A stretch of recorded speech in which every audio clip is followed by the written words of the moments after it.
अस्सलामुअलैकुम बच्चों, उम्मीद है आप ठीक ठाक होगे, मजे में होगे और अपने एमडी कैट की बहुत अच्छे से तैयारी कर रहे होगे। तो मेरे बच्चे, मंजिल सीरीज के एक नए चैप्टर के साथ, एक नई एनर्जी के साथ मैं और मेरी टीम आपके एमडी कैट की प्रिपरेशन को बूस्टअप करने के लिए, चार चांद लगाने के लिए और तैयारी को बेहतर से बेहतरीन करने के लिए हाजिर है। मेरा बेटा, आपको जो ये वन शॉट लेक्चर की सीरीज दी जा रही है, इसका सबसे ज्यादा बेनिफिट आप किस तरह से उठा सकते हैं? नंबर एक, लेक्चर को तरीके से फोकस के साथ सारी नोटिफिकेशंस को ऑफ करके तमीज से देखो एक सेटिंग में। लेक्चर के प्रॉपर नोट्स बनाओ। जिन क्वेश्चन को टीचर दौरान लेक्चर सॉल्व कर रहे हैं उनको देखो और खुद से अटेम्प्ट करने की कोशिश करो। इससे आपको पता चलेगा कि आपके खुद के कॉन्सेप्ट्स कितने बेहतर होते जा रहे हैं। साथ ही साथ आपके जितने ऐसे दोस्त हैं जिनका आपको पता है कि उनका बैकलॉग जमा होता जा रहा है और उनका कोर्स मुकम्मल नहीं हुआ, उनकी तैयारी मुकम्मल नहीं हुई, उनको लाजमी इन वन शॉट लेक्चर्स को देखने के लिए रिकमेंड करें ताकि आपके साथ साथ उनका भी भला हो सके। साथ ही साथ मैंने मेक श्योर किया है कि मैं और मेरी टीम के जितने टीम मेंबर्स हैं वो आपको इस वन शॉट लेक्चर में हर वो चीज कवर कराएं जो पीएमडीसी का एमडी कैट क्रैक करने के लिए जरूरी है। ना तो पीएमडीसी के सिलेबस से बाहर जाके कोई एक्स्ट्रा पढ़ाया जाए, ना पीएमडीसी के सिलेबस में रहते हुए कोई चीज कम की जाए। तो ये जो वन शॉट लेक्चर हैं ये ideal, dedicated, target oriented lectures हैं एमडी कैट 2026 को क्रैक करने के लिए। मेरा बेटा, ये वही पूरी की पूरी टीचिंग टीम है जिसने जस्ट लास्ट ईयर 2025 में 220 से ज्यादा डॉक्टर्स प्रोड्यूस करे हैं इस फिजिकोमैटिक्स के प्लेटफॉर्म से, अल्हम्दुलिल्लाह। जैसे अगर मैं आपको शो करूंगा तो मेरे बच्चे, ये सारे के सारे वो रिजल्ट्स हैं जो इसी टीम ने प्रोड्यूस किए हैं, जो आपको मंजिल सीरीज के अंदर वन शॉट लेक्चर्स दे रही है। आप देखोगे तो इसके अंदर आपको जैसे ये सैयद महमूद नजर आ रहा है जिसकी सिंध के अंदर पहली पोजीशन थी, और भी बहुत सारे डॉक्टर्स आपको इसमें नजर आ रहे हैं। दादू में पोजीशन, मिटियारी की पोजीशन, सांगड़, सखर, ठट्टा, टंडो मोहम्मद खान, ये सारी पोजीशंस आपको नजर आएंगी physicomatrix.com के रिजल्ट वाले सेक्शन के ऊपर। उमरकोट, कराची, नौशेरो फिरोज, सांगड़, लाइन से मेरा बेटा आप देखते चले जाओगे, देखते चले जाओगे। ये टोटल आपके पास कोई 200 के करीब डॉक्टर्स हैं, 220 के करीब डॉक्टर्स हैं जिनकी आपको तस्वीरें यहां पे नजर आ रही होंगी। तो मेरे बच्चे, यही पूरी टीम आपको भी एमडी कैट की प्रिपरेशन करा रही है और जिस तरह से आपको एमडी कैट की प्रिपरेशन कराई जानी चाहिए बिल्कुल वैसे ही आपको लेक्चर डिलीवर किए जा रहे हैं। तो अब आपके पास कोई भी लूप होल नहीं होना चाहिए, कोई एक्सक्यूज नहीं होनी चाहिए कि हमारे एमडी कैट के अंदर अच्छे नंबर क्यों नहीं आए। तो उम्मीद है आप अपनी बहुत अच्छे से तैयारी करोगे और बहुत अच्छा एमडी कैट का स्कोर लेकर आओगे। तो ऑल द वेरी बेस्ट। अस्सलाम वालेकुम। एक नया चैप्टर सॉलिड्स के साथ हाजिर हैं। ये भी लिक्विड्स की तरह बिल्कुल वैसे ही है, इसमें बहुत सारी फैक्चुअल बातें हैं, कुछ पॉइंट्स हैं और ये भी न्यूमेरिकल वाले चीज़ों से ये आज़ाद है। तो भाई स्टार्ट करते हैं हम सॉलिड्स को। सबसे पहली चीज़, प्रॉपर्टीज ऑफ सॉलिड्स ये आपको मालूम होनी चाहिए फॉर अ फैक्ट। मिसाल के तौर पर सॉलिड्स में जो अट्रैक्टिव फोर्सेस होती हैं वो कैसी होती हैं? Very strong.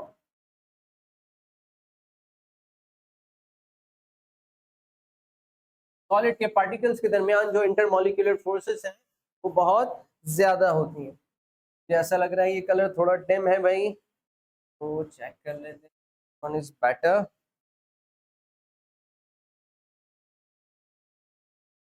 थिंक दैट सही रहेगा।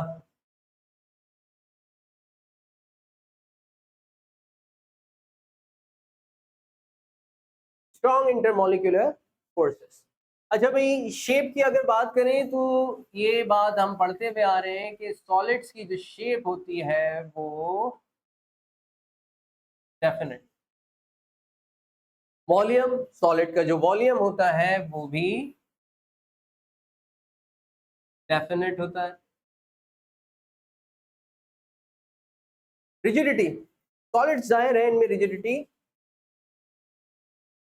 ज्यादा होती है, हाई रिजिडिटी।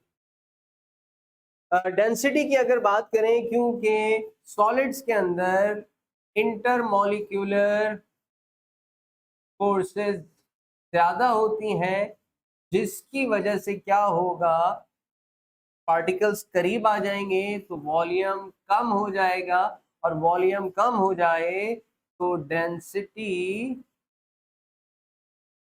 क्या हो जाएगी, ज्यादा। सॉलिड्स जो है अमंग लिक्विड्स एंड गैसेस सबसे ज्यादा डेंसर होते हैं। डिफ्यूजन ना होने के बराबर है सॉलिड के पार्टिकल्स के दरमियान।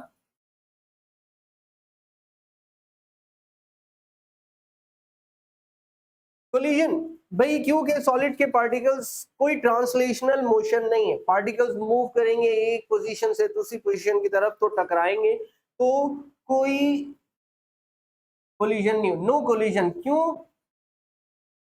No collision between solid particles? क्यों भाई? Because no translational motion.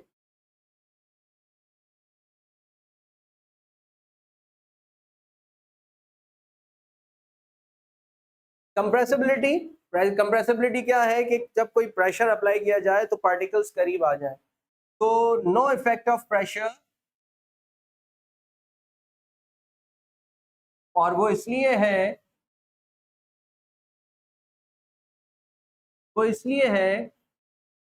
क्योंकि inter molecular spaces are very low, बहुत कम होती हैं जगह, खाली जगह जो है पार्टिकल्स के दरमियान वो बहुत ही कम होती हैं। दैट्स व्हाई इनका कोई इफेक्ट नहीं होता प्रेशर पर। गैसेस पर बिल्कुल होता है, इनफैक्ट लिक्विड्स पर भी नेग्लिजिबल इफेक्ट होता है।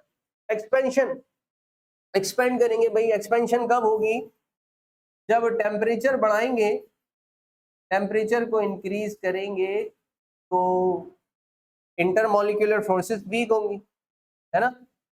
जब टेम्परेचर को बढ़ाएंगे तो सॉलिड के पार्टिकल्स की इंटरमॉलिक्यूलर फोर्सेस टूटेंगी, कम हो जाएंगी।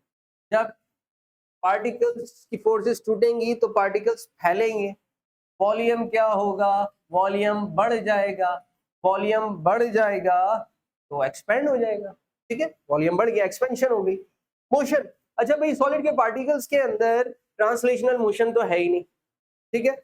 इसके अंदर सिर्फ एक ही मोशन पाई जाती है, vibratory motion, in fact rotatory motion भी नहीं पाई जाती। तो ये नोट कर ले, नो ट्रांसलेशनल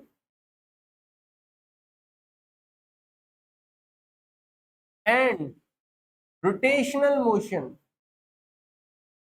सॉलिड के पार्टिकल्स के दरमियान कोई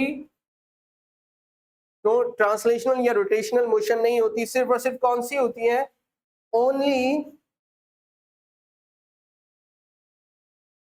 वाइब्रेशनल मोशन एग्जिस्ट करती है, सॉलिड के पार्टिकल्स वाइब्रेट करते हैं।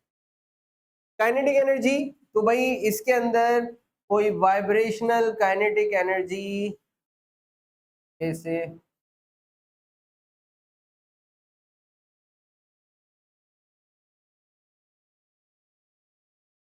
Vibrational kinetic energy absent, rotational kinetic energy ये भी एब्सेंट। इसमें क्योंकि मोशन एक ही है, कौन सी वाली? वाइब्रेशनल मोशन, तो इसमें जो काइनेटिक एनर्जी होगी वो कौन सी होगी? वाइब्रेशनल। ये क्या होती है? ये मौजूद होती है, this is present. So these are some of the properties of solids. Behaviour of solids, कुछ सॉलिड्स के बिहेवियर, जैसे कि मेल्टिंग पॉइंट। मेल्टिंग पॉइंट क्या है? The temperature at which solid and liquid को एग्जिस्ट इज कॉल्ड मेल्टिंग। अभी हमने जब लिक्विड पढ़ा था तो हमने उसमें डिस्कस भी किया था कि वो टेम्परेचर जिसमें सॉलिड लिक्विड में कन्वर्ट हो जाए, और उसमें होता क्या है कि सॉलिड और लिक्विड दोनों ही को एग्जिस्ट कर रहे होते हैं, ठीक है, इक्विलिब्रियम में होते हैं। उस पॉइंट को हम कहते हैं इक्विलिब्रियम पॉइंट। और सॉलिड सारा का सारा लिक्विड में जब तब्दील हो जाता है उसके बाद टेम्परेचर में इजाफा होता है। हमने ये डिस्कस किया था लिक्विड्स जब हम पढ़ रहे थे। बहरहाल the presence of impurities lowers the melting point. Melting point जो है वो जो है कम हो जाएगा अगर किसी सॉलिड, प्योर सॉलिड के अंदर कोई इम्प्योरिटी ऐड कर दें। वो इसलिए कि सॉलिड के पार्टिकल्स जो हैं, उसके जो पार्टिकल्स अरेंज हैं, उसके पार्टिकल के दरमियान जो इंटरमोलिक्यूलर फोर्सेस हैं, अब एक दूसरा पार्टिकल आ गया, ठीक है, लेट्स से कोई दूसरा पार्टिकल आ गया, तो अब वो जो अट्रैक्शन थी वो चेंज हो जाएगी, वो जो यूनिफॉर्म अट्रैक्शन थी वो डिस्टर्ब हो जाएगी, और इसकी वजह से मेल्टिंग पॉइंट जो है कम हो जाता है। ना सिर्फ कम हो जाता है बल्कि फिक्स्ड भी नहीं रहता, वेरिएशन आ जाती है। मतलब कोई एक मेल्टिंग पॉइंट नहीं होता, वो एक रेंज में आ जाता है इम्प्योरिटी आने की वजह। रेंज की मतलब मिसाल के तौर पर आइस मेल्ट होती है 0 डिग्री सेंटीग्रेड पर, लेकिन अगर उसमें इम्प्योरिटी ऐड कर दी जाए तो उसका मेल्टिंग पॉइंट ना सिर्फ कम हो जाएगा, 0 से नेगेटिव की तरफ चला जाएगा, बल्कि ये भी होगा कि उसकी एक रेंज मुकर्रर हो जाएगी कि नेगेटिव फलाना पॉइंट से लेकर नेगेटिव इतने तक ये मेल्टिंग पॉइंट हो जाएगा। फिक्स मेल्टिंग पॉइंट नहीं रहता जब कोई इम्प्योरिटी ऐड होती है। अच्छा भाई, दूसरा जो फैक्ट है वो याद रखिएगा, the increase in pressure increases the melting point, और ये जनरल बात है। स्पेसिफिकली अगर हम आइस की बात करें तो आइस के अंदर ये रिवर्स है। जब आप प्रेशर बढ़ाएंगे तो आइस का मेल्टिंग पॉइंट क्या हो जाएगा, कम हो जाएगा, ठीक है।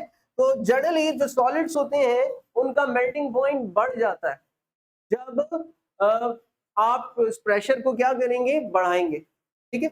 क्योंकि अगर आपको केमिकल इक्विलिब्रियम याद हो, जो इक्विलिब्रियम शिफ्ट होता है जब प्रेशर बढ़ाया जाता है, वो उस तरफ शिफ्ट होता है जिस लिक्विड की डेंसिटी ज्यादा होती है, और लिक्विड की डेंसिटी उसकी ज्यादा होगी जहां पर उसका वॉल्यूम कम होगा। लेकिन आइस में जरा उल्टा है, जब प्रेशर अप्लाई करते हैं तो डेंसिटी किसकी तरफ है, ज्यादा, डेंसिटी लिक्विड की ज्यादा है।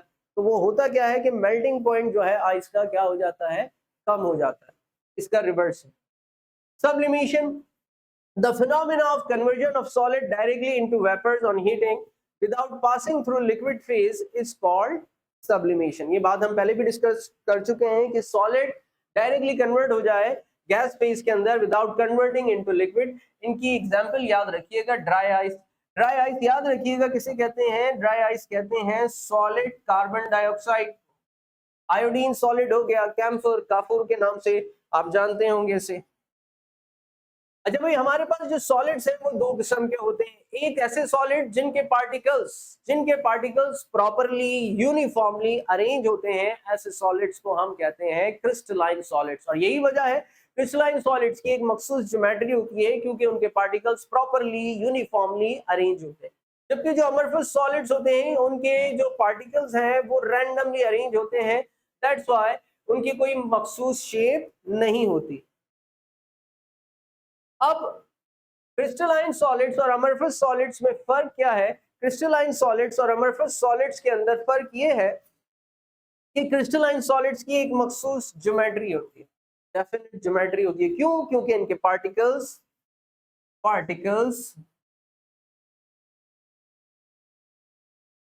Uniformly arranged.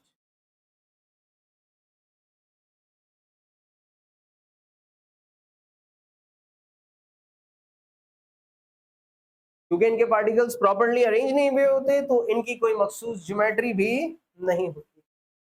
अच्छा भाई, मेल्टिंग पॉइंट सॉरी एनआइसोट्रॉपिक और आइसोट्रॉपिक प्रॉपर्टी। एनआइसोट्रॉपिक और आइसोट्रॉपिक प्रॉपर्टी से क्या मुराद है भाई? एनआइसोट्रॉपिक और आइसोट्रॉपिक प्रॉपर्टी से ये मुराद है कि एनआइसोट्रॉपिक प्रॉपर्टी, पहली तो ये बात कि क्रिस्टलाइन सॉलिड शो कर रहे होते हैं। अब एनआइसोट्रॉपिक प्रॉपर्टी ये है कि किसी भी क्रिस्टलाइन सॉलिड, अगर हमारे पास कोई क्रिस्टल हो तो वो जो क्रिस्टल होता है, लेट्स से ये क्रिस्टल है, अब इसकी जो है एक डायरेक्शन से एक ही प्रॉपर्टी, मिसाल के तौर पर कंडक्टिविटी एक जगह से अलग है और दूसरी जगह से वो शो डिफरेंट कर रहा है। मिसाल के तौर पर मैं आपको एग्जांपल दूं ग्रेफाइट की। ग्रेफाइट में अगर आप इलेक्ट्रिसिटी जो है कंडक्ट करवाएंगे पैरेलल टू द प्लेन, तो तो इलेक्ट्रिसिटी कंडक्ट हो जाएगी। लेकिन अगर आप परपेंडिकुलरली इलेक्ट्रिसिटी पास करने की कोशिश करेंगे तो कंडक्ट नहीं होगी। यानी कि डायमेंशन चेंज करने से, डायरेक्शन चेंज करने से एक जगह से वो कंडक्टिव है, दूसरी जगह से नॉन कंडक्टिव है। ये खासियत है क्रिस्टलाइन सॉलिड्स की। ये प्रॉपर्टी कहलाती है एनआइसोट्रॉपी। एक ही प्रॉपर्टी डायरेक्शन चेंज करने से अपनी वैल्यू चेंज कर दे, इस फिनोमिना को हम कहते हैं एनआइसोट्रॉपी। और आइसोट्रॉपी जो है वो अमरफस सॉलिड शो करते हैं जस्ट लाइक लिक्विड। जैसे पानी की बात करो, पानी इज नॉट अ सॉलिड, मैं बात कर रहा हूं कि बिहेव कैसे कर रहे होते हैं लिक्विड की तरह। मिसाल के तौर पर पानी में इलेक्ट्रिसिटी आप किसी जगह से भी छोड़े, अगर वो कंडक्ट करेगा तो कंडक्ट किसी भी डायरेक्शन से करेगा। तो जो आपके अमरफस सॉलिड्स होते हैं वो भी इलेक्ट्रिसिटी कंडक्ट इसी तरीके से कर रहे होते हैं, किसी भी डायरेक्शन से। अगर वो कंडक्टिव है तो हर डायरेक्शन से कंडक्टिव है, और अगर कंडक्टिव नहीं है तो किसी भी डायरेक्शन से कंडक्टिव नहीं है। मेल्टिंग पॉइंट शार्प होते हैं क्योंकि इनके पार्टिकल्स यूनिफॉर्मली अरेंज हैं, तो इनके मेल्टिंग पॉइंट शार्प। शार्प से मुराद है फिक्स, क्योंकि इनके पार्टिकल्स प्रॉपर्ली अरेंज हैं। मतलब मिसाल के तौर पर ये पार्टिकल्स प्रॉपर्ली अरेंज है। अब इनके दरमियान जो इंटरमॉलिक्यूलर फोर्सेस हैं, इधर से बॉन्ड को तोड़ने के लिए जो एनर्जी चाहिए, इधर से इधर से इधर से सब जगह सेम है, तो एवरेज भी वही आएगा। उसका मतलब है जो इनका मेल्टिंग पॉइंट आएगा वो फिक्स आएगा। क्यों भाई? क्योंकि फोर्सेस जो है वो यूनिफॉर्मली है, यूनिफॉर्मली पार्टिकल्स अरेंज है, और हर जगह से बॉन्ड को तोड़ने के लिए जो एनर्जी चाहिए वो सेम चाहिए। तो एवरेज एनर्जी भी जो आएगी पूरे जो सब्सटेंस की वो भी एक ही जैसी आएगी, इस वजह से फिक्स्ड होता है। और क्योंकि आपके अमरफस सॉलिड के पार्टिकल्स रैंडमली अरेंज होते हैं, तो कहीं पर फासला कम है, कहीं पर फासला ज्यादा है, तो जहां ज्यादा है वहां एनर्जी कम लगेगी क्योंकि अट्रैक्शन कम होगी। जहां पर फासला कम है पार्टिकल्स के दरमियान वहां एनर्जी ज्यादा लगेगी, तो ऑन द एवरेज वेरिएशन आ रही होती है। तो sharp melting point, fixed melting point amorphous solids के नहीं होते। सिमेट्री, सिमेट्री क्या होती है भाई? सिमेट्री जब किसी सॉलिड को रोटेट किया जाए तो उसकी अपीयरेंस चेंज ना हो। इसको मैं एक एग्जांपल से करता हूं, एक सेकेंड भाई। लेट्स से ये मेरे पास, ये मेरा मोबाइल है, लेट्स से इसकी एक मखसूस ज्योमेट्री है। अगर आप लेट्स से ये स्क्रीन को भूल जाएं, ये सब एक जैसा ही है, ये एक ज्योमेट्री है मखसूस, ठीक है ना, शेप है। अगर मैं इसको रोटेट करूं, लेट्स से इधर भी स्क्रीन है ग्लास की और इधर भी सब ग्लास का बना हुआ है, तो इसकी अपीयरेंस चेंज नहीं होगी।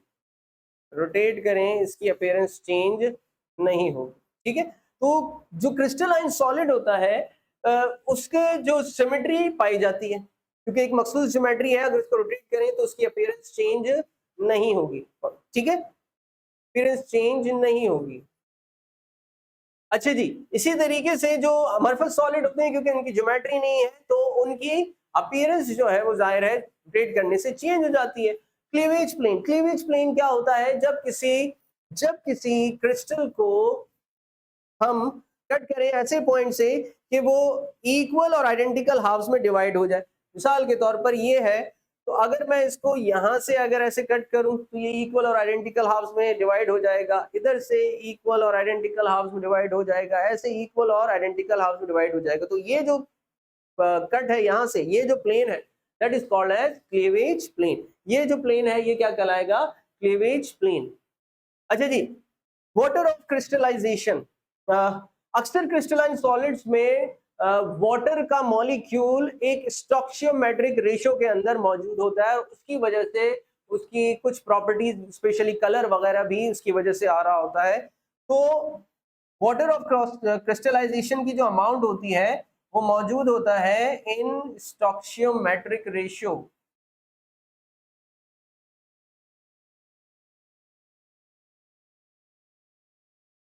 जबकि जो अमरफस सॉलिड्स है इनमें होता भी है तो वो किसी मखसूस स्टोक्सियोमेट्रिक रेशियो में नहीं होता। यानी कि ये जो वाटर ऑफ क्रिस्टलाइजेशन है क्रिस्टलाइन सॉलिड्स के अंदर, ये इसके स्ट्रक्चर का पार्ट होता है, हिस्सा होता है।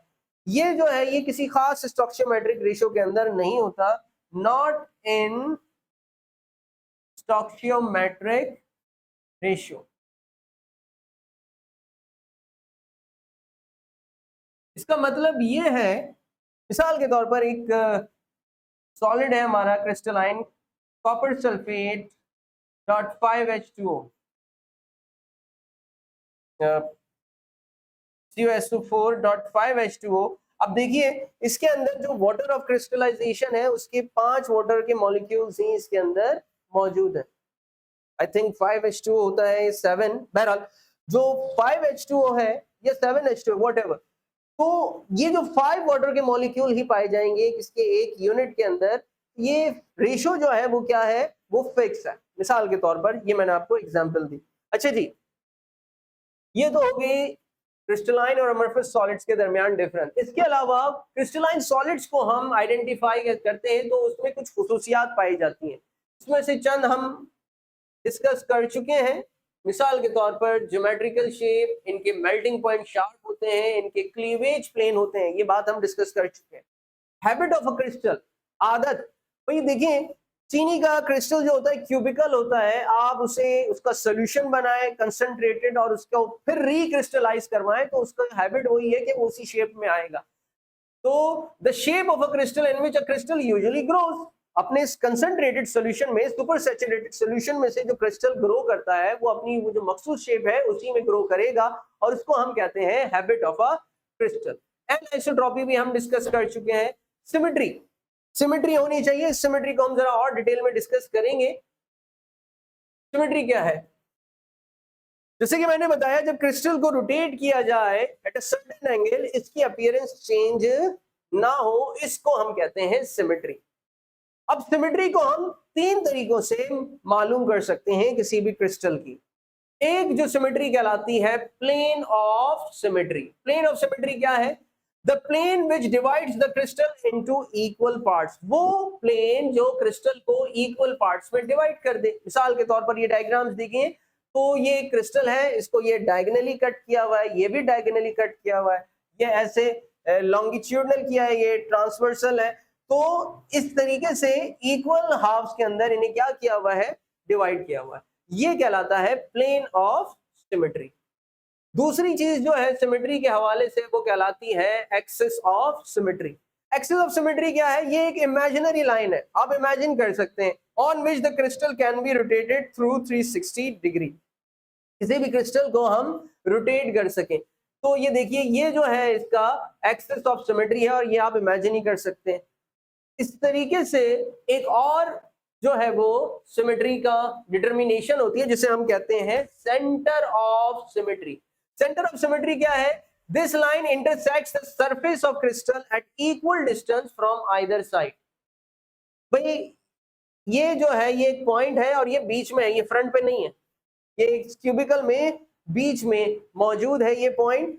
अब इधर से ऊपर का फासला, छत का, जमीन का फासला, राइट वाली दीवार, लेफ्ट वाली दीवार, बैक वाली दीवार, सामने वाली दीवार, तमाम जगह से ये वो पॉइंट है कि इस पॉइंट से तमाम साइड्स का फासला कैसा होगा, सेम होगा, तमाम फेसेस से इसका फासला कैसा होगा, सेम होगा। ये पॉइंट कहलाता है centre of symmetry. Plane of symmetry, equal halves में डिवाइड करना। एक्सिस ऑफ सिमेट्री, वो इमेजिनरी लाइन जिसपे क्रिस्टल को रोटेट किया जा सके थ्रू 360 डिग्री। और जो सेंटर ऑफ सिमेट्री है ये वो पॉइंट है किसी भी क्रिस्टल के अंदर जिस पॉइंट से तमाम फेसेस, ऊपर का फेस, नीचे का face, right, left, front, back, तमाम फेसेस से जो फासला हो वो कैसा हो, सेम हो। Isomorphism and polymorphism. अच्छा इसमें सबसे पहली चीज ये याद रखिएगा, आइसोमॉर्फिज्म एंड पॉलीमॉर्फिज्म, जिसमें हम आइसोमॉर्फिज्म को डिस्कस करें, भले दोनों की बात भी कर रहे हो, तो ये फिनोमेना स्पेशली जो डिस्कस किया जाता है वो किया जाता है कंपाउंड्स के लिए।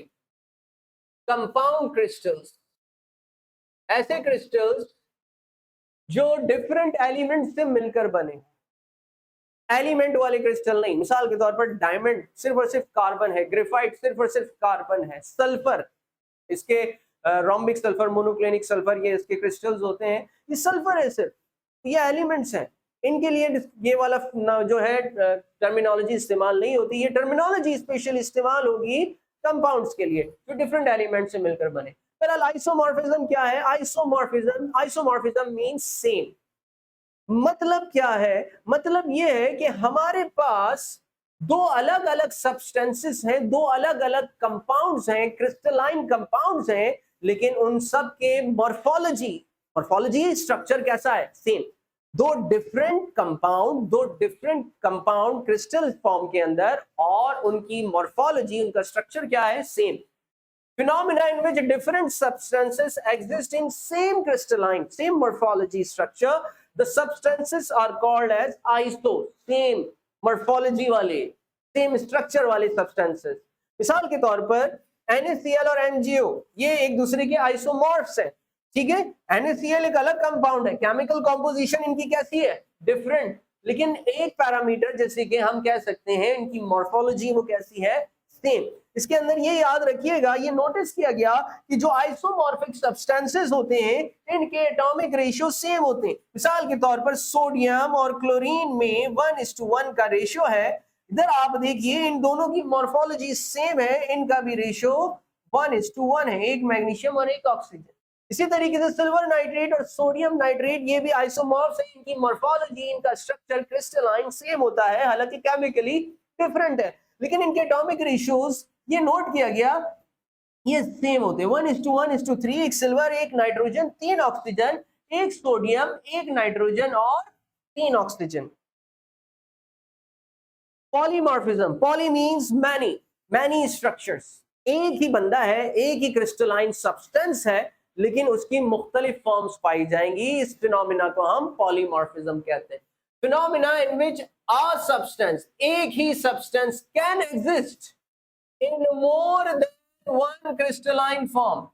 The substances are called polymorphic substances and the phenomena is called as polymorphism.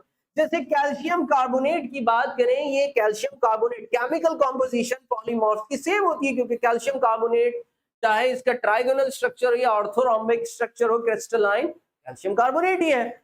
Chemical composition इनकी सेम होती है, लेकिन इनकी मॉर्फोलॉजी, एक ही क्रिस्टलाइन स्ट्रक्चर है, एक ही सब्सटेंस है और इसके क्रिस्टलाइन स्ट्रक्चर कैसे हैं? वो डिफरेंट है। इसको हम कहते हैं पॉलीमॉर्फिज्म। Now allotropy. अच्छा भाई, एलोट्रॉपी ये स्पेशली डील करता है एलिमेंट्स के साथ। इस तरह आइसोमॉर्फिज्म और पॉलीमॉर्फिज्म इनके साथ डील कर रहा था, ये डील कर रहा था इनके साथ जो क्रिस्टलाइन सब्सटेंसेस हैं, लेकिन कंपाउंड फॉर्म में, made up of different elements. लेकिन allotropy it is specially limited to pure elements only. और इसकी अगर डेफिनेशन देखें, somewhat like just polymorphism, a single substance existence of the same element, एक ही एलिमेंट है, जैसे पीछे कैल्शियम कार्बोनेट था, एक ही कंपाउंड था, in more than one crystalline structures. इस तरह कैल्शियम कार्बोनेट की एक से ज्यादा क्रिस्टलाइन स्ट्रक्चर, तो ये तो सेम है, तो फर्क क्या है भाई? पॉलीमॉर्फिज्म कह दे? नहीं, क्योंकि ये सिर्फ और सिर्फ किससे डील कर रहा है? एलिमेंट से। और पॉलीमॉर्फिज्म जो डील कर रहा है वो किसके साथ? कंपाउंड फॉर्म में क्रिस्टलाइन स्ट्रक्चर। तो एलोट्रॉपी एलिमेंट्स के लिए है और पॉलीमॉर्फिज्म जो है वो कंपाउंड्स के लिए है। मिसाल के तौर पर कार्बन की एलोट्रॉपिक फॉर्म्स है। कार्बन डायमंड किससे बना है? कार्बन केमिकली कार्बन है, ग्रेफाइट केमिकली कार्बन है, बकीबॉल्स केमिकली कार्बन है, इसकी एक और फॉर्म है ग्रेफीन, वो भी जो है वो सिर्फ और सिर्फ किससे बना है? कार्बन से। तो ये इसकी एलोट्रॉप्स। सल्फर के भी एलोट्रॉप्स होते हैं, rhombic sulphur, monoclinic sulphur, crystalline form दो ही हैं। Transition temperature. अच्छा भाई, ये सल्फर की क्रिस्टलाइन फॉर्म्स हैं, एलोट्रॉप्स हैं, पॉलीमॉर्फ्स नहीं कहूंगा। क्यों? पॉलीमॉर्फ भी तो ये डेफिनेशन होती है कि भाई एक ही सब्सटेंस है और डिफरेंट क्रिस्टलाइन स्ट्रक्चर, भाई ये एलिमेंट है सल्फर, तो इसके लिए मैं क्या इस्तेमाल करूंगा? ये सल्फर के एलोट्रॉप्स हैं। ये रोम्बिक्स जो है ये रोम्बिक सल्फर है और ये मोनोक्लिनिक सल्फर है। अब होता क्या है ट्रांजिशन टेम्परेचर, इसकी ये जो फॉर्म्स है मुख्तलिफ टेम्परेचर पर एग्जिस्ट करती है। मिसाल के तौर पर 95.5 डिग्री सेंटीग्रेड ये वो टेम्परेचर है, इससे अगर आप नीचे की तरफ जाएंगे तो आपको सिर्फ और सिर्फ रोम्बिक सल्फर स्टेबल फॉर्म में मिलेगा, क्योंकि स्टेबल होता है इस टेम्परेचर पर। और 95.5 डिग्री सेंटीग्रेड से ऊपर जाएंगे तो जो स्टेबल फॉर्म है एलोट्रॉप ऑफ सल्फर की, वो कौन सी है? Monoclinic sulphur. आपको रोम्बिक नहीं बल्कि वो किस में कन्वर्ट होना शुरू हो जाएगा? वो मोनोक्लिनिक सल्फर में कन्वर्ट होना शुरू हो जाएगा। लेकिन 95.5 डिग्री सेंटीग्रेड पर क्या होगा? 95.5 डिग्री सेंटीग्रेड ये वो पॉइंट है जहां पर दोनों फॉर्म्स को एग्जिस्ट करेंगी, रोम्बिक भी और मोनोक्लिनिक भी। 95 से कम रोम्बिक, 95.5 से ज्यादा मोनोक्लिनिक। तो ये जो टेम्परेचर है, ये टेम्परेचर कहलाता है ट्रांजिशन टेम्परेचर, और ये है सल्फर का। ये अक्सर पूछा जाता है सल्फर का ट्रांजिशन टेम्परेचर, ये आपको याद भी रहना चाहिए। The transition temperature of sulphur is 95.5 degrees centigrade. The temperature at which two allotropic forms of the same element coexist, वो टेम्परेचर जिस पर दो एलोट्रॉपिक फॉर्म किसी एक ही एलिमेंट की एग्जिस्ट करें in equilibrium is known as transition temperature.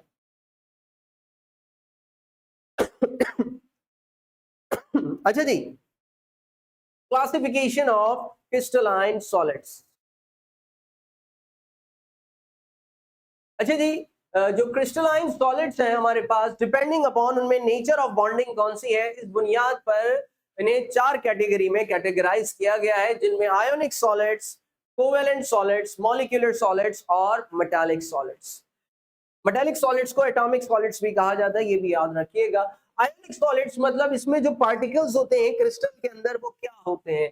Ionic solids में जो पार्टिकल्स होते हैं वो होते हैं कैटाइन और एनाइन। ये पार्टिकल्स आपस में इंटरैक्ट करके एक क्रिस्टलाइन स्ट्रक्चर फॉर्म करते हैं। ये आयोनिक सॉलिड्स के अंदर पार्टिकल्स की अरेंजमेंट। कोवेलेंट सॉलिड्स के अंदर मिसाल के तौर पर आप डायमंड को ले लें तो उसमें कार्बन का एटम होगा, तो इधर एटम्स जो है वो इंटरैक्ट कर रहे होते हैं, एटम्स एटम्स के साथ कोवेलेंट बॉन्ड बना के एक जायंट स्ट्रक्चर बना रहे होते हैं। कोवेलेंट सॉलिड्स में ये हो। मॉलिक्यूलर सॉलिड्स में मॉलिक्यूल्स के दरमियान इंटरेक्शन होता है, और यकीनन कौन सा वाला होगा? Intermolecular forces. वो भी या तो लंदन डिस्पर्जन फोर्सेस हो सकती हैं, आगे डिस्कस करते हैं, वो आपकी हाइड्रोजन बॉन्डिंग हो सकती है। बहरहाल मेटालिक सॉलिड्स में भी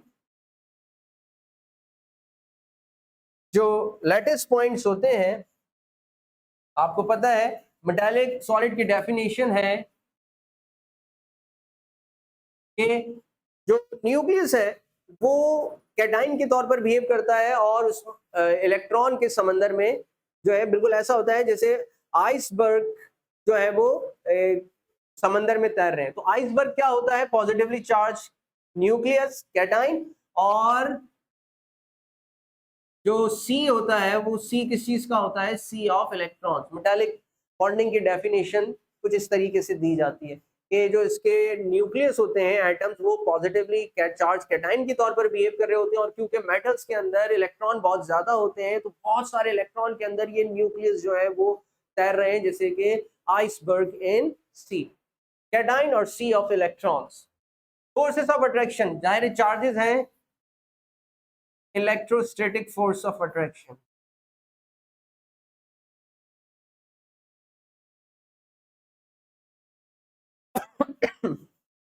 कोवेलेंट सॉलिड्स के दरमियान कौन सी फोर्स मौजूद होगी? Covalent bond.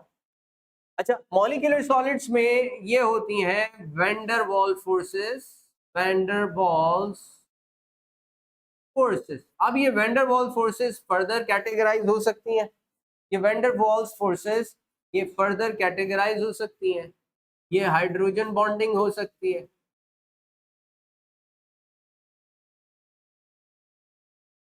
ये डाइपोल डाइपोल फोर्स हो सकती है,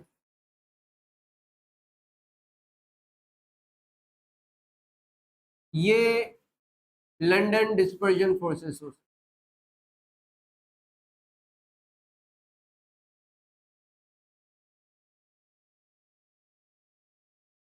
ठीक है जी।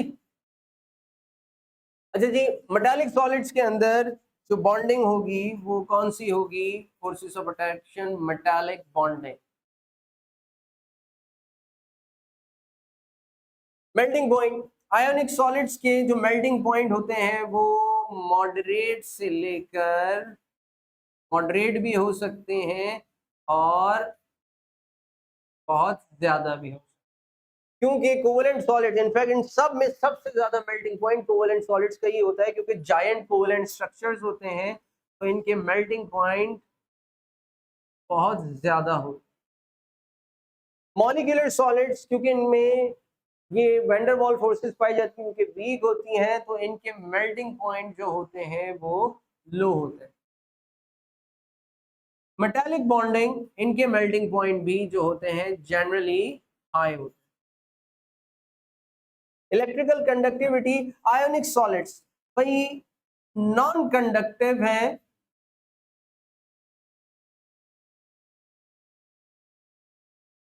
इन सॉलिड स्टेट, सॉलिड स्टेट के अंदर ये नॉन कंडक्टिव है, बट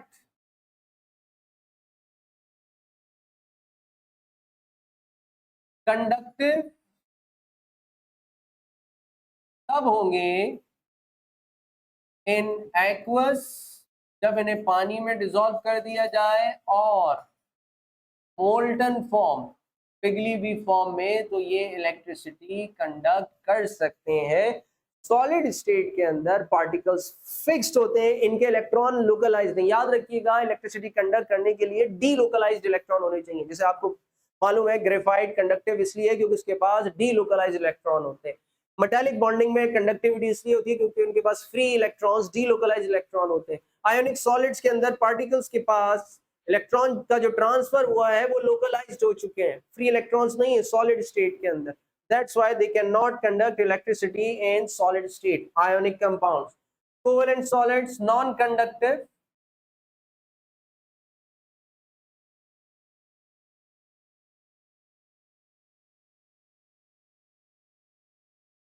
Non-conductive. ये भी मॉलिक्यूलर सॉलिड्स, ये भी न्यूट्रल मॉलिक्यूल से बने हुए होते हैं, ये नॉन कंडक्टिव। और आपको पता है मेटल्स में डीलोकलाइज्ड इलेक्ट्रॉन्स होते हैं, तो ये तो होते हैं good conductors of heat and electricity. Hardness, ये जो होते हैं हार्ड होते हैं।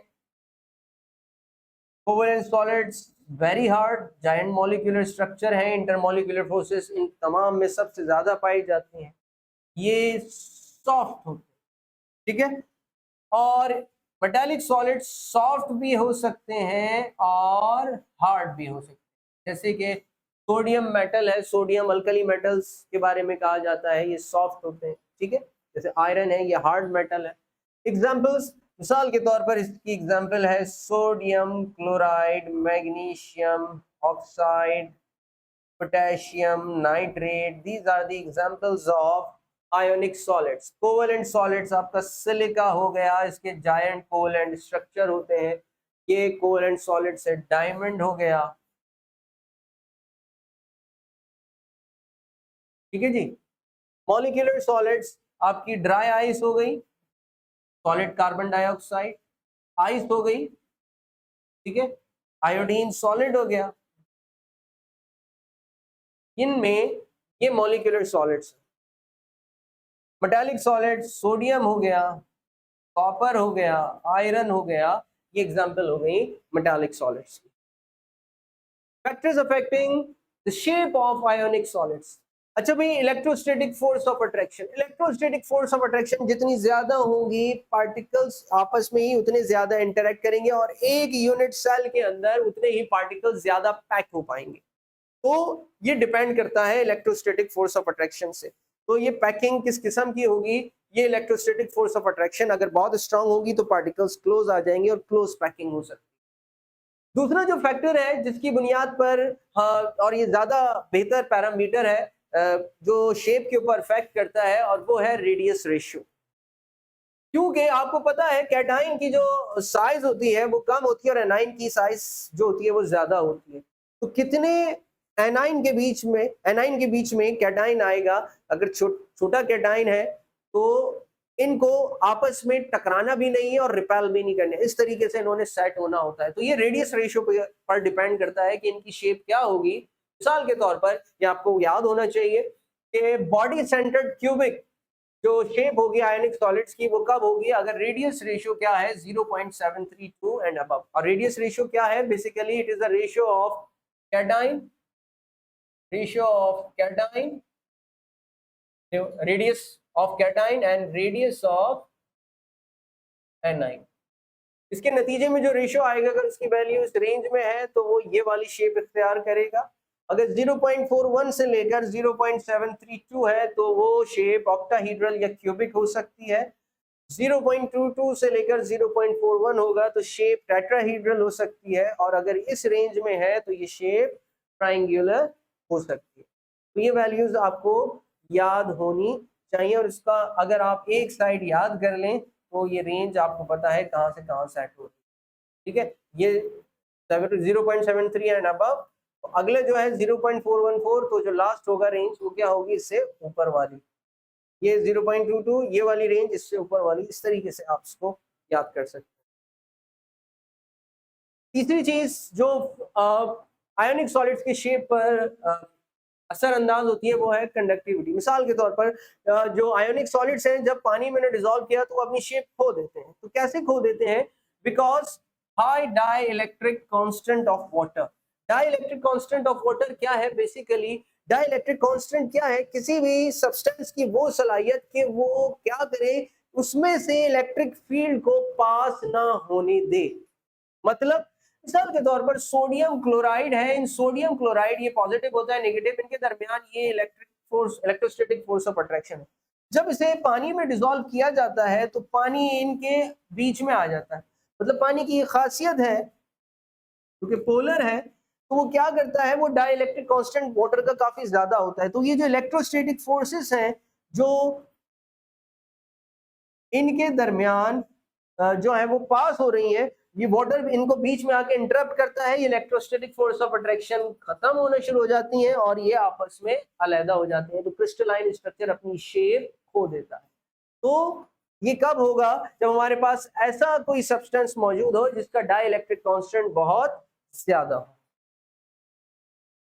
अच्छा भाई, क्रिस्टल लैटिस। क्रिस्टल लैटिस क्या है भाई, सिंपल वर्ड्स के अंदर आपका जो आयोनिक सॉलिड होता है वो अरेंज करता है अपने आप को। पॉजिटिव आयन जो है वो नेगेटिव आयन्स को सराउंड करते हैं, और नेगेटिव आयन को, जाहिर है नेगेटिव तो नहीं सराउंड करेंगे बल्कि क्या सराउंड करेंगे, पॉजिटिव आयन।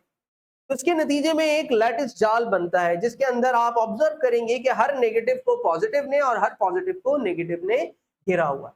बेसिकली ये सोडियम क्लोराइड या इस जैसी एग्जाम्पल के लिए स्ट्रक्चर है, ये लैटिस पॉइंट्स कहलाते हैं। जो Na+ और Cl- की जगह अगर हम ये लैटिस पॉइंट्स रख दें, ये पॉइंट्स रख दें, तो इसको हम कहते हैं क्रिस्टल लैटिस। अच्छा जी, अब इसमें अगर आप नोट करें, ये मैं इधर बताकर जा रहा हूं, आगे जाकर हम इसकी एक छोटी सी कैलकुलेशन करें। ये जो रेड वाले हैं, बेसिकली पर्पल कर लें, ये जो पर्पल वाले हैं ये एनाइंस हैं। ये सोडियम क्लोराइड की अगर हम एग्जांपल ले लेते हैं तो ये जो है ये क्लोराइड आयन को रिप्रेजेंट, और जो ब्लू वाले हैं ये कैटाइन है, कैटाइन का साइज छोटा होता है, ये सोडियम आयन को रिप्रेजेंट कर।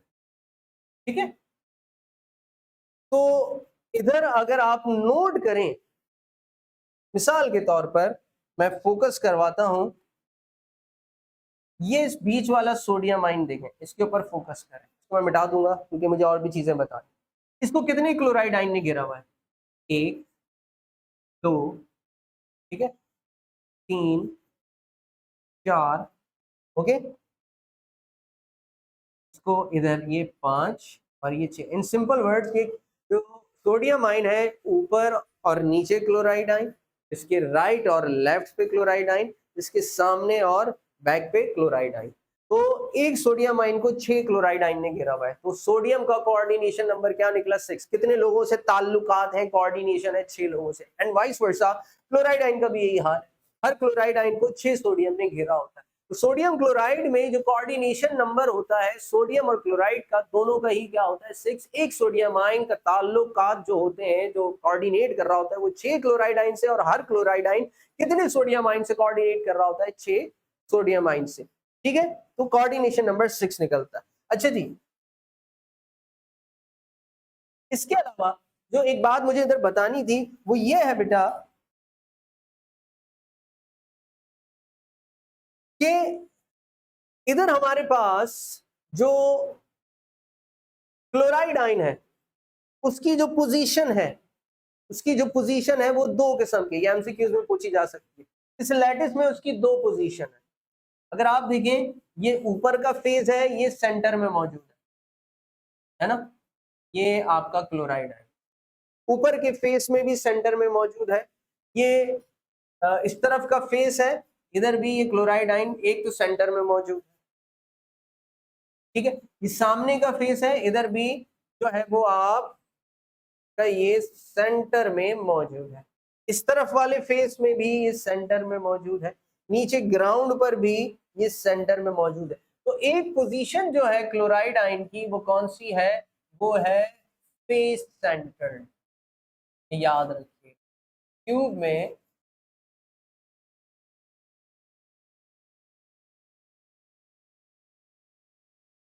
Face centred.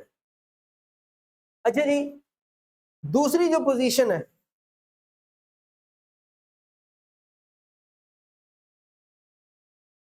दूसरी जो पोजीशन है वो कौन सी है, वो है कॉर्नर पर मौजूद है।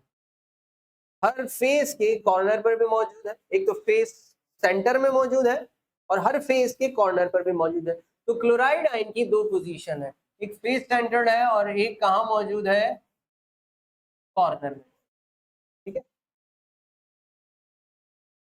इसी तरीके से सोडियम आयन की भी दो पोजीशन है भाई।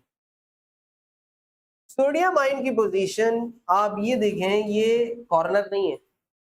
अगर अगर आप किसी छत, ये समझ लें ये दीवार है, तो ये तो कॉर्नर है दीवार का, ये कॉर्नर है, आप दीवार पर खड़े हुए, लेकिन ये जो पोजीशन है इधर अगर आप खड़े हुए हैं तो आप कॉर्नर पर नहीं, आप एज पर हैं। तो इधर सोडियम की पोजीशन जो है ये वाली, ये वाली, ये वाली, ये वाली, ये वाली, ये वाली, ये जो है ये कौन सी है, ये है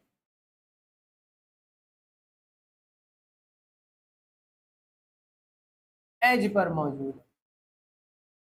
और दूसरा कहाँ मौजूद है भाई, जरा फोकस कीजिएगा, एज पर मौजूद है। इनमें वाहिद ये वाला सोडियम है जो बिल्कुल पूरे क्यूब के सेंटर में मौजूद है, इसे कहते हैं बॉडी सेंटर्ड। कहाँ मौजूद है, बॉडी सेंटर, ठीक है। तो ये पोजीशंस याद रखिएगा, एमसीक्यूज में पूछा जा सकता है। क्लोराइड जो क्यूब है, सोडियम क्लोराइड में जो क्लोराइड है उसकी कौन कौन सी पोजीशन, एक फेस सेंटर्ड है और कॉर्नर है। सोडियम आयन की एज पर है, बिल्कुल ये जो मैंने एग्जांपल दिए, और एक बॉडी सेंटर है। अच्छा जी, ये तो हो गया क्रिस्टल लैटिस। अब एक और चीज होती है जिसे हम कहते हैं यूनिट सेल। जो यूनिट सेल है वो समझ लें बिल्कुल वैसे ही है जैसे हम कहते हैं ना smallest unit of a substance. जैसे मैं कहूँ एक दीवार है भाई, दीवार किससे मिलकर बनती है, ईंटों से मिलकर बनती है, तो ईंट क्या हुआ, स्मॉलेस्ट यूनिट। तो वो जो एक क्रिस्टल लैटिस बनता है वो किससे मिलकर बनता है, एक छोटे यूनिट से।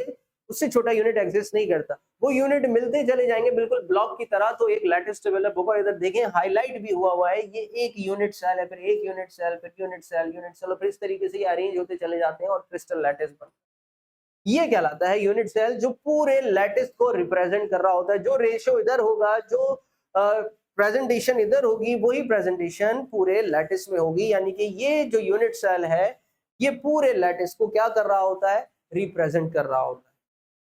अच्छा जी, अब इसको पढ़ भी लेते हैं। The smallest unit of a crystal which represents all the characteristics of a pattern of a crystal, a unit cell has axial sides and angle. अच्छा भाई, जो स्मॉलेस्ट यूनिट होता है जो पूरे क्रिस्टल लैटिस को रिप्रेजेंट कर रहा होता है, अब इसके अंदर कुछ चीजें होती हैं जिससे हम डिटरमिन कर रहे होते हैं भाई। मिसाल के तौर पर ये एक यूनिट सेल है, इसकी मैं इसको इधर डायग्राम से बना देता हूं, ज्यादा बेहतर होगा।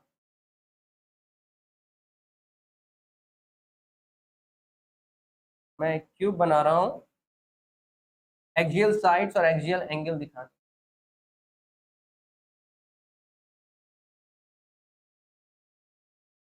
अच्छा जी,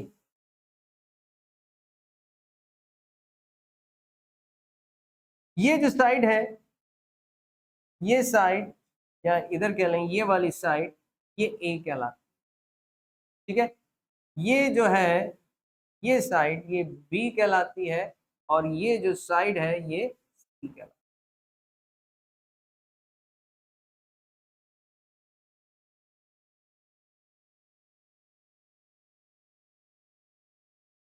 इन्हें कहते हैं axial sides A B C. और इसकी लेंथ कितनी होगी? अगर ये तीनों बराबर है तो ये कंडीशन किसके लिए है? ये दो बराबर है और एक डिफरेंट है, तो इस हिसाब से मुख्तलिफ क्रिस्टल सिस्टम वजूद में आते हैं। बहरहाल ये कहलाती हैं axial sides A B and C, ये कहलाती हैं एक्सियल साइड।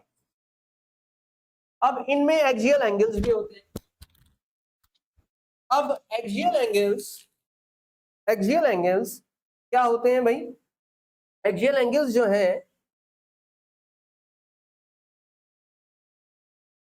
वो कहलाते हैं अल्फा, बीटा और गैमा। अब ये एंगल किसके बीच में होंगे? अब जरा तवज्जो से देखिएगा, बहुत सिंपल है। ए और बी के दरमियान कौन सा एंगल होगा? तो ए और बी पर हाथ रखिए, तो ए और बी को अगर छोड़ते हैं, छुपाते हैं, तो कौन सा एंगल बचा? गैमा। तो ए और बी के बीच में कौन सा एंगल होगा? गैमा। ये आपको याद होना चाहिए। अच्छा भाई, ए और सी के दरमियान कौन सा एंगल होगा? तो बीच में कौन बचा? बीटा। इसके दरमियान ए और सी के दरमियान होगा बीटा एंगल। अब इसी तरीके से बी और सी के दरमियान कौन सा एंगल होगा? बचा अल्फा। बी और सी के दरमियान कौन सा एंगल होगा? अल्फा। ये कहलाते हैं एक्सियल एंगल। अब ये एंगल कितना है? 90 डिग्री है, 120 डिग्री है, 90 डिग्री से ज्यादा है, कम है, उस हिसाब से क्रिस्टल सिस्टम, ये दोनों चीजें कंबाइन होकर मुख्तलिफ क्रिस्टल सिस्टम वजूद में लाती हैं। अच्छा जी, ये एक छोटा सा मैंने आपसे डिस्कस किया था, ये सोडियम क्लोराइड के लिए ये है determination of sodium and chloride ion per unit cell.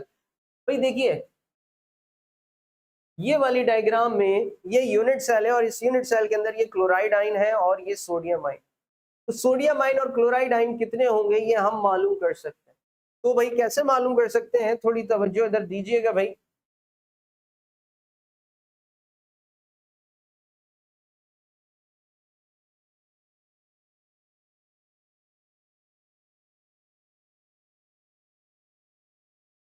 सबसे पहले हम ये देख लेते हैं, हमारे पास जो क्लोराइड आयन है फेस सेंटर्ड वाले वो कितने, काउंट कर लेते हैं, ध्यान में रखिएगा फेस सेंटर्ड की बात। भाई तो एक ऊपर क्यूब में ऊपर का फेस होगा, ओके, एक इधर का फेस होगा, एक इस तरफ फेस होगा। तो क्यूब में कितने फेस होंगे? एक कमरा सपोज कर लें आप, जिस कमरे में बैठे हुए हैं वो भी क्यूब की तरह है, उसके कितने फेस हैं? छत है, नीचे जमीन है, एक फेस ऊपर एक नीचे, इधर आपका लेफ्ट और राइट, ठीक है, ये हो गए चार, सामने वाली दीवार और पीछे वाली दीवार इसके सेंटर में, तो ये कितने हो गए टोटल?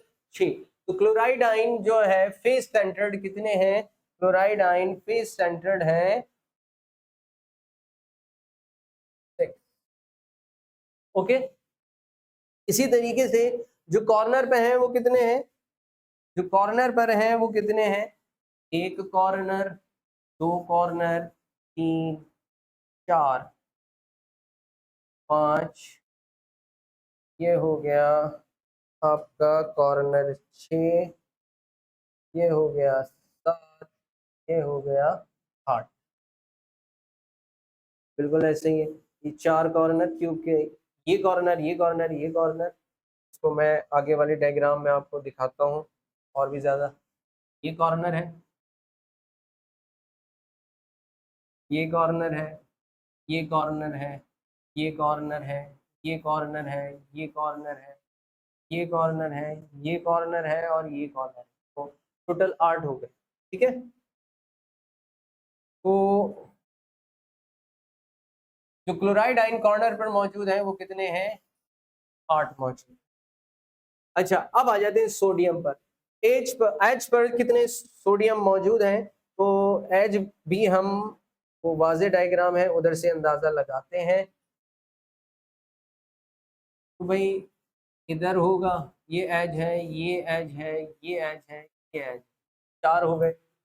ये एज है, ये एज है, ये एज, ये हो गए 1 2 3 4 5 6 7 8 9 10 11 और ये 12।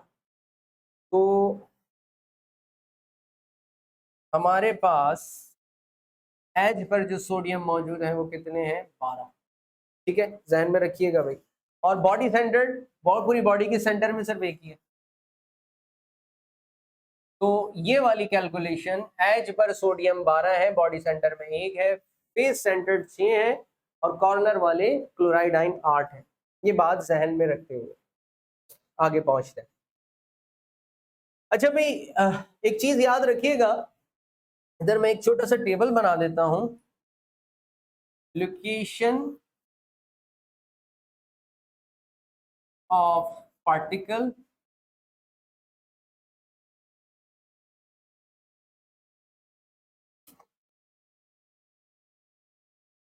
Face centred, location of particle क्या हो सकती है, फेस सेंटर्ड हो सकता है,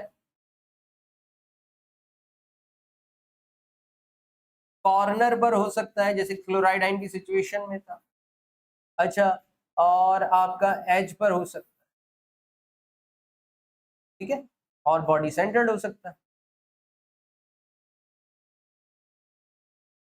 अब जरा बात थोड़ी समझने वाली है, कैलकुलेशन नहीं आ रही, मैं सिर्फ समझाना चाह रहा हूं। जो कॉर्नर पर होता है ये वैल्यू आपको याद होनी चाहिए।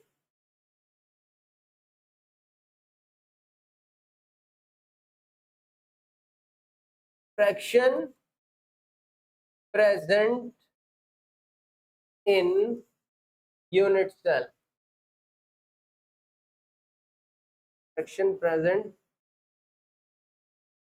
इन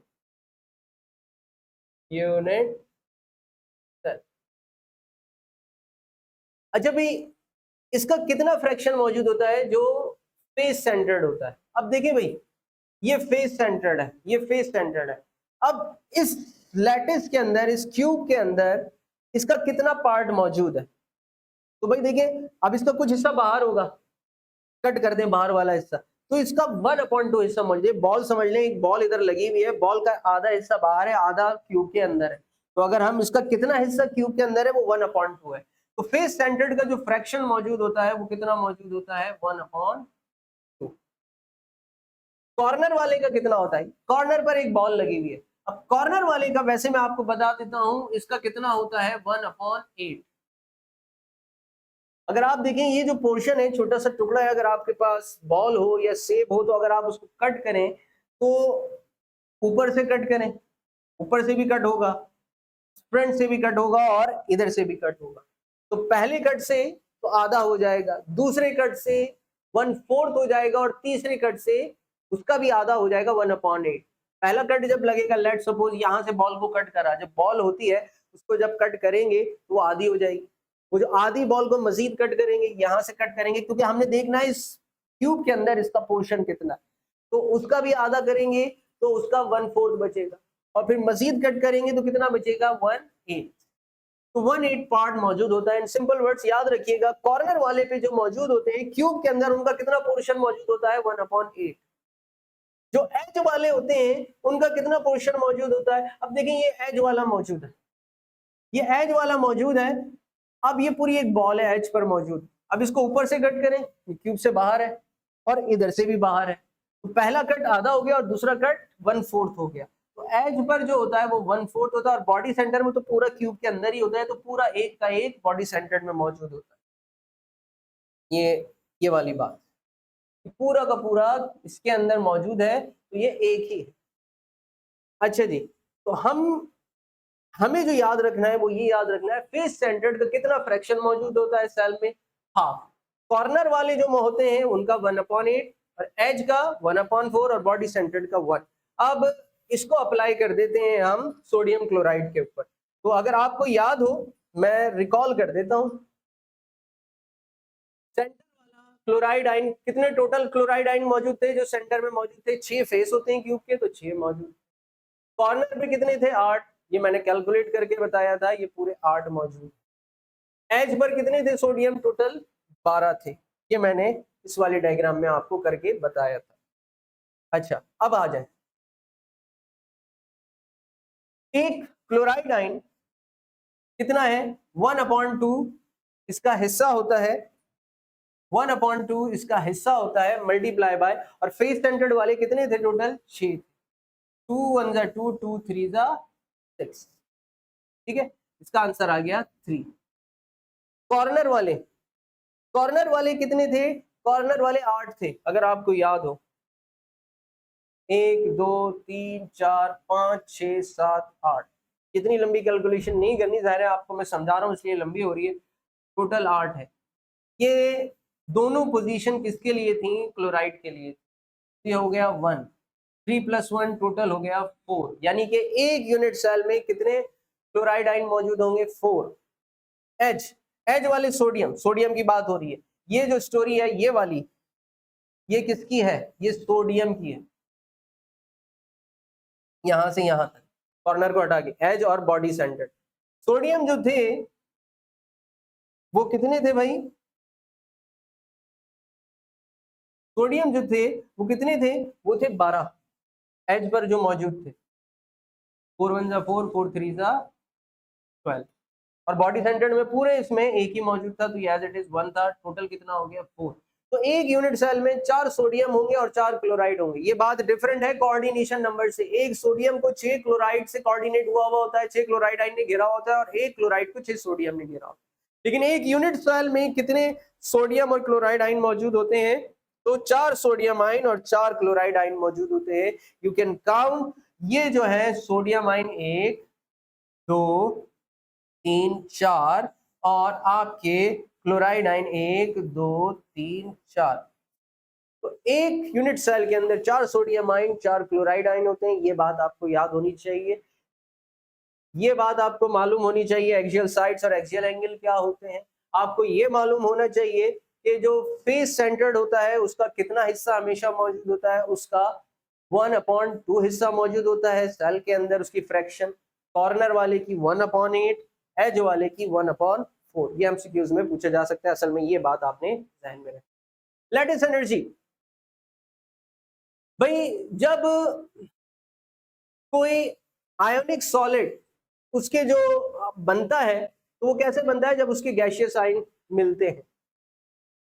तो किसी भी आयोनिक सॉलिड का फॉर्म होना फ्रॉम इट्स गैसियस आयन, मिसाल के तौर पर sodium ion in gaseous state, chloride ion in gaseous state, ये कंबाइन हो और मिलकर 1 मोल सोडियम क्लोराइड का सॉलिड फॉर्म करें फ्रॉम इट्स गैसियस आयन।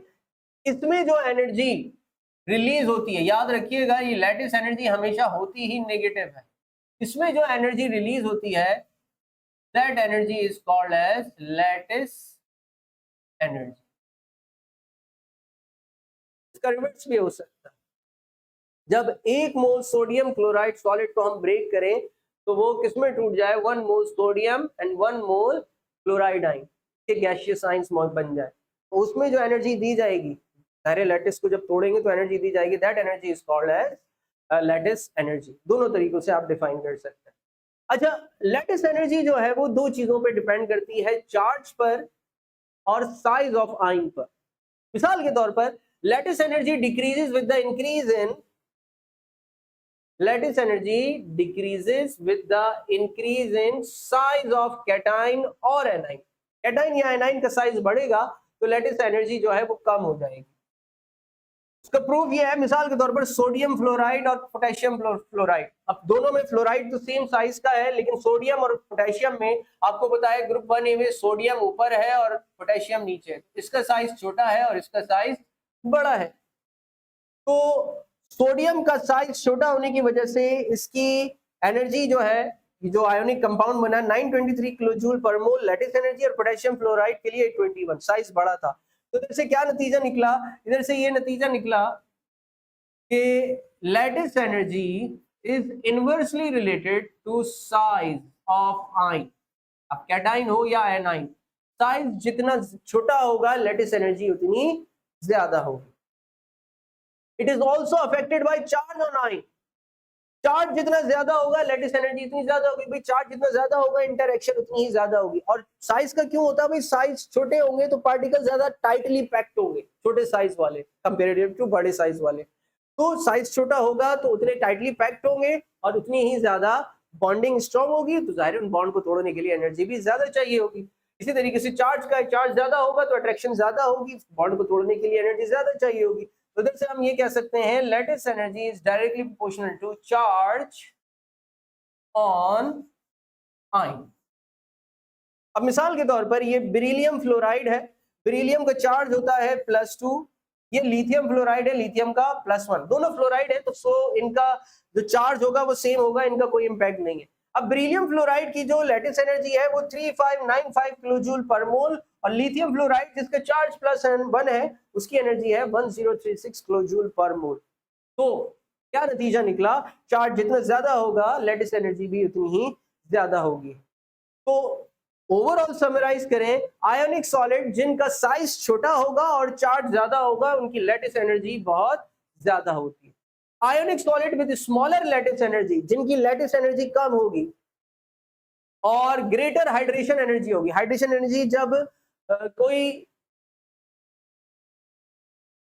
कोई सॉल्यूट, मिसाल के तौर पर सोडियम क्लोराइड आता है, अब इसको जो है वाटर के जो है वो सराउंड कर लेगा। इसका जो पॉजिटिव है, इसका जो वाटर का पॉजिटिव पार्ट है वो इसके नेगेटिव को सराउंड करेगा, इसको अट्रैक्ट करेगा, और इसका जो नेगेटिव पार्ट है इसके पॉजिटिव पार्ट को अब और बॉन्ड को तोड़ेगा। तो ये काम वाटर कर रहा है, हाइड्रेशन, हाइड्रा वाटर को कहते हैं, ये एनर्जी कहलाती है हाइड्रेशन एनर्जी। ठीक है, तो अगर लैटिस एनर्जी कम होगी और हाइड्रेशन एनर्जी ज्यादा होगी, यानी कि वाटर के पास इतनी सलाहियत मौजूद है कि वो लैटिस एनर्जी यानी कि जो आयोनिक बॉन्ड के दरमियान बॉन्ड है उसको तोड़ ले, वो कंपाउंड क्या हो जाएगा, टूट जाएगा और सॉल्युबलाइज हो जाएगा। और अगर वाटर के पास इतनी सलाहियत मौजूद नहीं है कि आयोनिक कंपाउंड के दरमियान जो एनर्जी है लैटिस एनर्जी उसको ओवरकम कर पाए, इतनी एनर्जी है ही नहीं, वो कंपाउंड वैसे का वैसे ही रहेगा, सॉलिड फॉर्म में इनसॉल्युबल रहेगा, नीचे जाकर सेटल डाउन हो जाएगा। तो ऐसे जो कंपाउंड्स होते हैं वो पानी के अंदर सॉल्युबलाइज नहीं होते। अच्छा भाई, अब हमारे पास जैसे कि मैंने एक्सियल साइड्स और एक्सियल एंगल के बारे में बात की थी, तो ये जो है ये क्रिस्टल सिस्टम होते हैं। टोटल हमारे पास 7 किस्म के होते हैं, और इसमें एक्सियल एंगल और एक्सियल प्लेन क्या हो तो आप डिटरमिन कर सकते हैं किस किस्म की शेप का क्रिस्टल होगा। इसमें चंद एक इंपॉर्टेंट है, तो वो मैं आपको छोटी सी ट्रिक बता देता हूं। और वो ट्रिक क्या है, वो ट्रिक है कि एक निमोनिक है, जिसे हम कहते हैं ट्रिओम चार्ट। ये निमोनिक याद कर लें, triclinic system, O orthorhombic system, मैंने रेड से हाईलाइट भी किया हुआ है, M monoclinic system, C cubical system, H hexagonal system, R rhombohedral system, T tetragonal system. अच्छा जी, एक नंबर है इसे याद कर लें, 003232। बेसिकली आपका साइड्स का मसला हल हो जाएगा। जो ट्राइक्लिनिक सिस्टम में है एक भी साइड बराबर नहीं होती, A is not equal to B is not equal to C, देख लीजिए। ऑर्थोरोम्बिक और मोनोक्लिनिक सिस्टम में भी एक भी साइड बराबर नहीं होती, A is not equal to B is not equal to C, zero sides are equal to each other, A is not equal to B is not equal to C. Cubical system में तीनों sides बराबर होती हैं, A is equals to B is equals to C. Hexagonal system में दो side बराबर होती हैं, A is equals to B but not equal to C. Rhombohedral system में तीनों साइड्स बराबर होती हैं, a is equals to b is equals to c। जो टेट्रागोनल सिस्टम में उसमें दो साइड्स बराबर होती हैं, a is equals to b is not equal to c। तो ये आपको कंडीशन याद हो गई कि किस सिस्टम के लिए क्या होती है। ज्यादा इंपॉर्टेंट जो होता है वो टेट्रागोनल है और आपका क्यूबिकल सिस्टम होता है, अक्सर इसके बारे में सवाल ज्यादा पूछे जाते हैं। बहरहाल ये आपको साथ याद हो गए। अब रहा एक्सियल एंगल्स की बात, इसके अंदर भी मैं आपको एक छोटा सा कोड दे देता हूं, वो याद कर लीजिए, और वो है CTO is equals to 90 degree. C for cubical system, T for tetragonal system, O for orthorhombic system. तो क्यूबिकल सिस्टम में तीनों एंगल्स 90 डिग्री के होंगे। Alpha is equals to beta is equals to gamma is equals to 90 degree. Cubical system alpha is equals to beta is equals to gamma is equals to 90 degree. कि tetragonal system में भी तीनों angles 90 degree के बराबर होंगे। Alpha is equals to beta is equals to gamma is equals to 90 degree. ऑर्थोनॉमिक system में भी तीनों एंगल्स 90 डिग्री के बराबर होंगे। Alpha is equals to beta is equals to gamma is equals to 90 degree. इस तरीके से ये आप जो है क्रिस्टल सिस्टम जो है वो इसमें से एमसीक्यूज आ जाए। ज्यादातर जैसे कि मैंने कहा क्यूबिकल सिस्टम और टेट्रागोनल सिस्टम पूछा जाता है कि A is equals to B is equals to C और alpha is equals to beta is equals to gamma is equals to 90 degree. तो क्यूबिकल सिस्टम के लिए सेटिस्फाई होती है कंडीशन। इस तरीके से आपके सवालात पूछे जा सकते हैं। अच्छा जी, repeatable entity of a crystal, वो एंटिटी, वो चीज जो रिपीटेबल है बार बार in of a crystal structure is known as. तो वो क्या रिपीट हो रहा होता है भाई? वो यूनिट सेल रिपीट हो रहा है तो आपको एक क्रिस्टल लैटिस बनता है।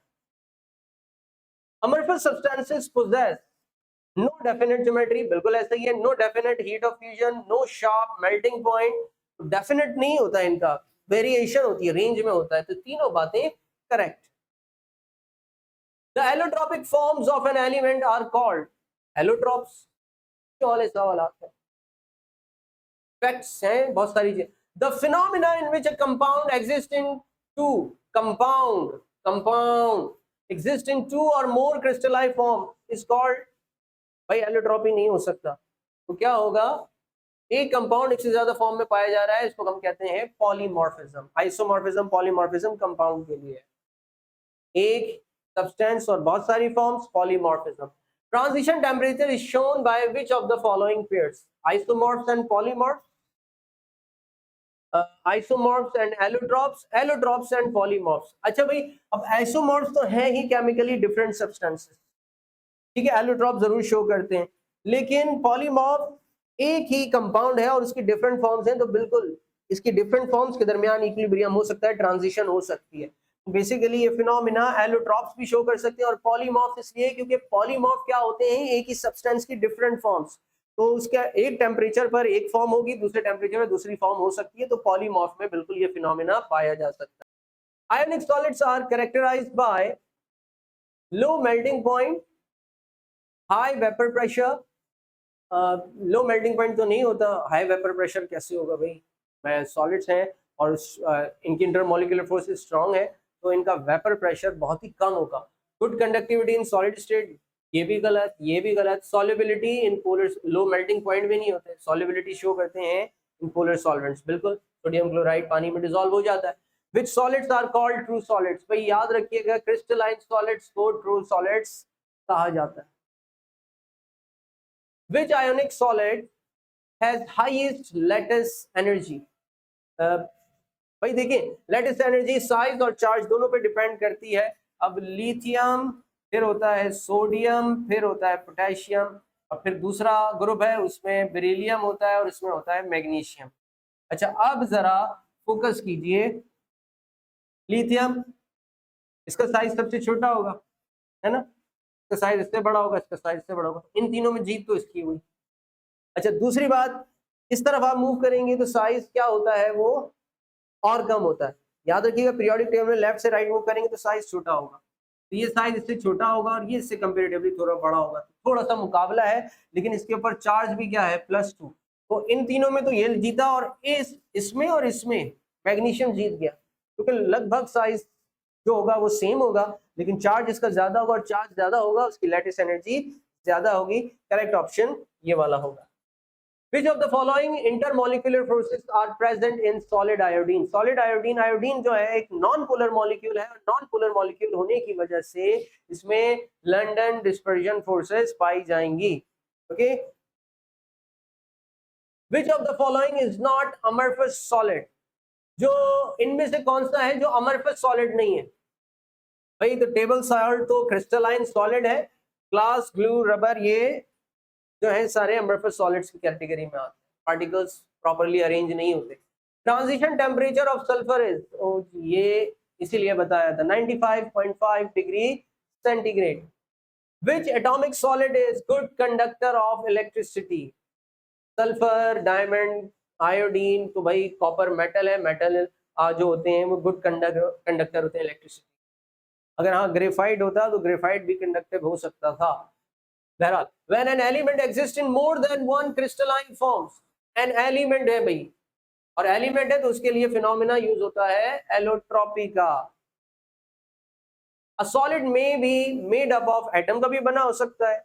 आप मिसाल के तौर पे मेटालिक सॉलिड्स हो गए, कोवेलेंट सॉलिड्स हो गए, मॉलिक्यूल्स का भी बना हो सकता है। मिसाल के तौर पर आपके मॉलिक्यूलर सॉलिड्स, आयंस का भी बना हो सकता है, आयोनिक सॉलिड्स। तो ये तीनों ही बातें सही हैं। विच of the following is a giant molecule? CH4 जो है मॉलिक्यूल होता है छोटा सा। कार्बन डाइऑक्साइड अगर सॉलिड फॉर्म में भी है तो ये मॉलिक्यूलर सॉलिड होता है, जायंट नहीं होता। जबकि जो सिलिका होता है, ये मैंने आपको एग्जांपल में भी बताया था, ये कोवेलेंट सॉलिड्स में आता है और इसका जायंट मॉलिक्यूलर जायंट स्ट्रक्चर होता है, covalent structure. The crystal form due to London forces of interaction are molecular solids.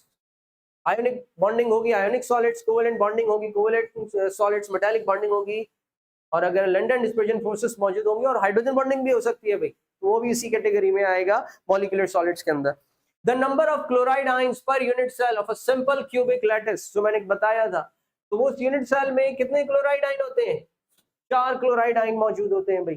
Coordination number 6 होता है। यहाँ गया अगला ही, the coordination number of each ion in sodium chloride is, sodium 6 chloride ion से, और हर क्लोराइड आयन 6 सोडियम से इंटरैक्ट कर रहा होता है, तो कोऑर्डिनेशन नंबर क्या है? 6 है। The best conductors of electricity are metallic solids, best conductors of electricity. Independent molecule of NaCl may exist in, जो independent molecule है NaCl का, वो exist करता है in gaseous phase, solid phase में नहीं करेगा, ठीक है, liquid phase में भी नहीं करेगा। इंडिपेंडेंट NaCl का मॉलिक्यूल सिर्फ और सिर्फ एग्जिस्ट करेगा वो गैसियस फेज के, क्योंकि आपको पता है इसके तो लैटिस होता है सॉलिड में भी और लिक्विड में भी हो जाता है, तो फिर भी NaCl के जो इंटरएक्शन थोड़ा बहुत मौजूद रहता है, लेकिन गैसियस फेज के अंदर सोडियम और क्लोराइड पूरा एग्जिस्ट कर सकता है। Solid belonging to covalent crystalline type that can conduct electricity, solid belong to covalent crystalline type that can conduct electricity is graphite. Graphite वो कोवेलेंट सॉलिड है जो इलेक्ट्रिसिटी कंडक्ट कर सकता है क्योंकि इसके पास फ्री इलेक्ट्रॉन्स मौजूद होते हैं। Solid carbon dioxide, dry ice is an example of molecular solids, ठीक है जी, ये हमने एग्जांपल्स में भी डिस्कस किया था। Which one has the highest melting point and boiling point? भाई मॉलिक्यूलर क्रिस्टल्स मैंने कहा था इन तमाम में से, क्योंकि इनके giant covalent structure, sorry molecular solids कह रहा हूं, कोवेलेंट क्रिस्टल्स, क्योंकि इनके जायंट कोवेलेंट स्ट्रक्चर्स होते हैं, दैट्स व्हाई इनके मेल्टिंग पॉइंट सबसे ज्यादा होते हैं। In crystal structure of NaCl the arrangement of chloride ion is, ये क्लोराइड आयन की जो अरेंजमेंट होती है वो किस किस्म की होती है? Face centred cubic, simple cubic, body centred cubic, hexagonal. तो जो क्लोराइड आयन जो होता है वो फेस सेंटर्ड क्यूबिक होता है। In a crystal lattice, the correct sequence of bond angle is, crystal lattice ऐसा जिसमें करेक्ट सीक्वेंस क्या है? तो भाई आपको मैंने कहा था A, B, C, alpha, beta और गैमा। तो हमारी ये बात हुई थी A और B के दरमियान गैमा मौजूद होगा, A और B के दरमियान गैमा मौजूद है, B और C के दरमियान अल्फा मौजूद होगा, B और C के दरमियान अल्फा मौजूद है, A और C या C और A के दरमियान बीटा मौजूद होगा, तो इसके दरमियान बीटा मौजूद है, तो ये वाला करेक्ट ऑप्शन है। ये याद रखिएगा, B और C के दरमियान गैमा अल्फा मौजूद होता है, इधर क्या लिखा हुआ है? गैमा। C और A के दरमियान बीटा मौजूद होगा, इन्होंने बीटा लिखा हुआ है, ओके ठीक है। A और B के दरमियान अल्फा होगा, A और B के दरमियान गैमा होगा, ये रॉन्ग है। इस तरीके से आप कर सकते हैं, ये वाला ऑप्शन करेक्ट है। Total unit cell dimensions are, unit cell की जो डायमेंशंस हैं वो क्या है भाई, एक्सियल साइड्स है और एक्सियल एंगल्स। एक्सियल साइड्स कितनी है 3 और एक्सियल एंगल्स कितने हैं 3, तो ये हो गई total 6। Cubical crystal system has the following unit cell dimension. Cubical crystal system बहुत सिंपल सा है, a is equals to b is equals to c, alpha is equals to b, beta is equals to gamma is equals to 90 degree, a is equals to b is equals to c and alpha is equals to beta is equals to gamma is equals to 90 degree। ठीक है बेटा, thank you, okay ji.